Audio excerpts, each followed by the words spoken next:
Hopefully you can all hear me. I'll just remember to switch my microphone on as usual. The reason I've gone back to the this is the dollar workspace, if you will, the dollar matrix. So we've got 6 of the 7 here. I haven't got dollar yen up, but certainly the rest of them. And just what I wanted to highlight is really this whole business of understanding which currencies and currency pairs are moving and which are not.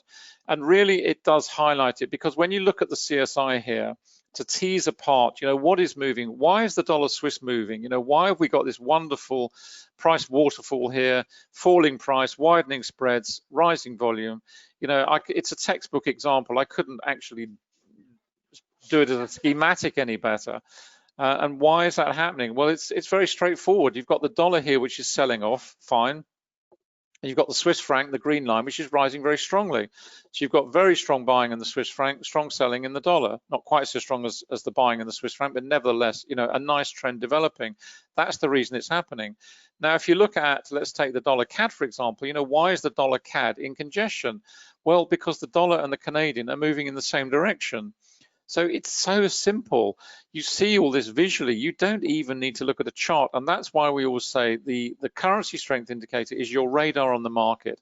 And what you're also seeing now is where on Anna's Ninja or on the MT5, cable was moving pretty much in the sideways move. And that was purely because the pound was moving in the same direction as the dollar. So at that particular point, it wasn't, if you're a scalping trader, the pairs to be on were fairly obvious. Up here, look at the euro dollar. It's a fantastic trend to the upside, really strong, good volume, nice move. Euros buying, dollars selling. And you would have the same in terms of yen pairs. You've got the yen falling, euro rising, Swiss franc rising, and so on and so forth. So this matrix here, and that's why we're now starting to see at least some momentum into cable up here on 5-minute, because the pound is now kicking up, but the dollar is still selling off. In terms of the Aussie, it's not very strong. Certainly the trend on here is not as strong as the trend on here, purely because the Aussie is sort of moving mid-range. It's going sideways. So even though the dollar is selling, and as I've said many times, you can get a minor trend. I'd call this a minor trend in the context of everything else, certainly in context of this and this. This is a sort of minor trend. If you're trading that, you're struggling because you're long Aussie dollar. Well, don't struggle. Get into something that's actually moving, like the euro dollar or the dollar Swiss. This is the whole basis of what this business is about. And if you're a scalping trader, you've got to be light on your feet. You've got to move in and out all the time. But if that suits your personality and your profile. It may not. You may be uncomfortable with that, and in addition to that, you may not have the time, the luxury of time that we have and many other traders have, sitting in front of a screen all day long and trading in and out multiple times, or trading longer term, but at least being in front of the screen. If you don't have that luxury, then you're going to be forced down to the slower end of the spectrum, where you have to take slower term trades, but you can still learn in that way. And we always recommend you keep the day job anyway while you're learning. It's as simple as that. So, this is what it's all about. It really does highlight everything. You've got the tick speedometer here. We've used this and applied it to the chart, so it gives us a straight visual on, where the activity is. We don't want to see any red. We want to see green and orange. So it's all down here. All down here as well. We're starting to see a little bit of a drop off here, perhaps in terms of dollar Swiss. But then again, as you come back to it, the dollar is very strongly oversold, and the Swiss franc is starting to get up, is push up into the overbought region. Cable's still carrying on, and the dollar's still selling. And what it also gives you, when you look at this, just an instant visual on the trend monitor, you've got bullish, bullish, bullish, bearish, bearish, bullish. So again, it gives you a very quick visual guide to what is the broad sentiment across this complex. And of course, you see all this on the currency matrix, which replaces this. It gives you that visual in terms of the ranking, where the pairs are, whether they're rising up, whether they're falling down. What is broad sentiment? Because this is the other aspect. What is the sentiment towards the dollar? Is it universally selling? Is it universally buying? And putting it all together. Now, just to wrap up, let me hop over onto the currency heat map, which I referred to earlier on. Okay, we'll do a longer one. Where are we? There we are. There we go. But in terms of the currency heat map, I'm just isolating out the dollar. There we go. So we've seen a lot of dollar weakness, and that is reflected in terms of the currency heat map. And the currency heat map is really it addresses two aspects of trading. In the sell region here, in the sells themselves, what you're looking at is an intraday perspective of bullish and bearish sentiment. And what we're seeing here, obviously at the moment, in terms of euro dollar, which we looked at, you've got a lot of bullish sentiment here in the faster time frames, really going out to the alley, and that's right up at the top. And really, you've only got some minor bearish sentiment here. So this is, really rising strongly, the euro dollar, and has been for some time. So within the sells, you're seeing that reflected. But in terms of the ranking ladder down here, this is what I meant by the weighting. These are weighted according to the strength, according to the time frame, because time carries weight. And therefore, just common sense logic would tell you that if you saw bullish sentiment in a 1 minute, it's not going to have as much significance as if you've got bullish sentiment in a weekly or a monthly chart. And that's basically the nature of this ranking.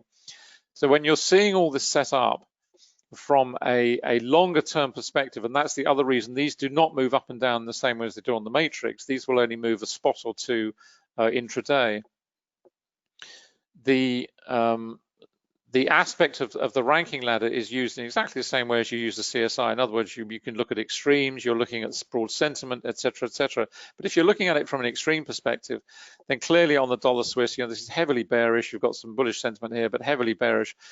So at some point, this is going to lift because you'll see a change in sentiment towards the dollar, and that will start to be reflected. And then what you will see is you will start to see these cells, the fastest cells initially will start to change color, and it will ripple out. And ultimately, at some point, this will go all the way from the bottom all the way up to the top, and then the euro dollar will go all the way from the top all the way to the bottom.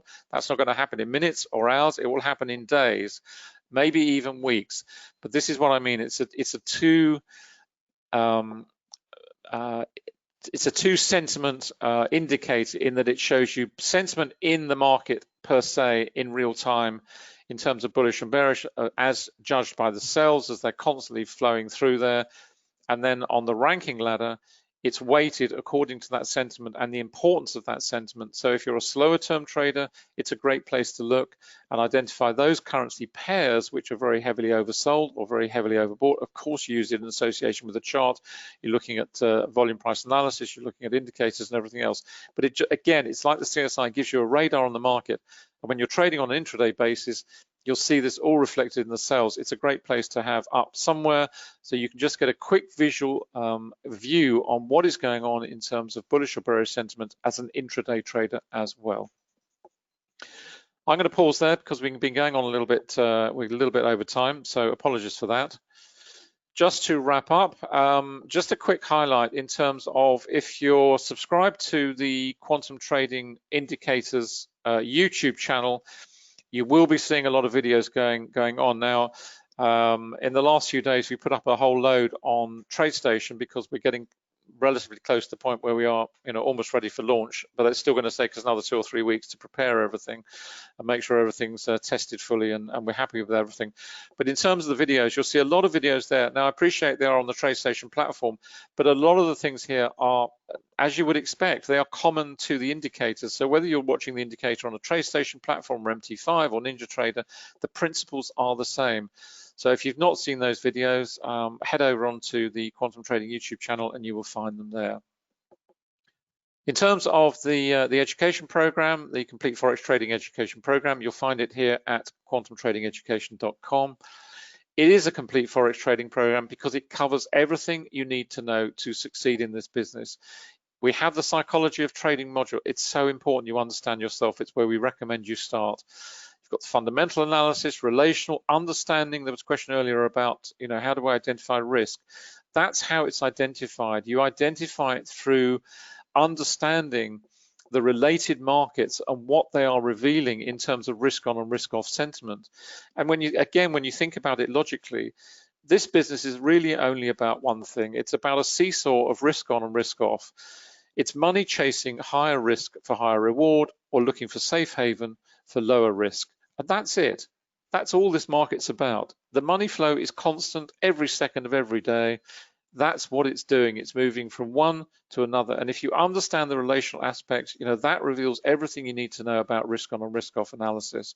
Technical analysis, deep dive into volume price analysis, as you would expect. Mechanics of trading module, it explains how to trade. It doesn't matter what you're trading. Even if you're not trading Forex, it explains how to approach this market and the fundamental building blocks of the mechanics of trading, the tactics, the timing, developing your trading, everything to get you to a state where you're happy and comfortable with what it is you're trying to do.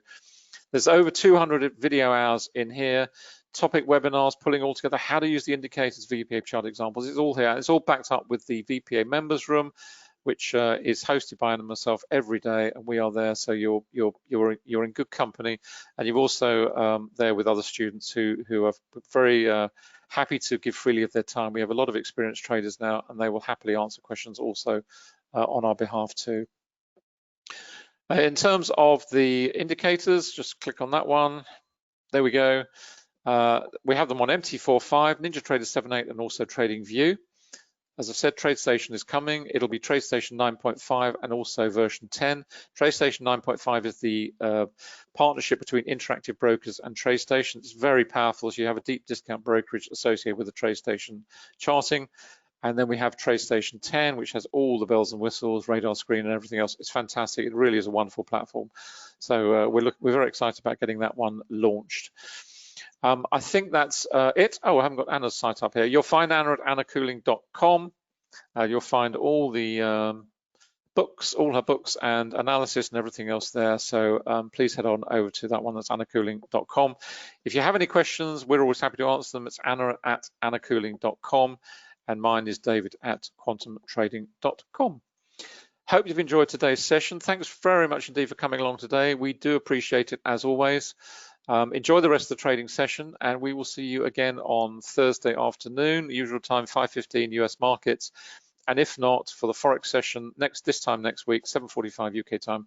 Enjoy the rest of the day, enjoy the rest of the week. Hope you're all staying safe and well, and enjoy the rest of the day. So see you soon, and bye for now.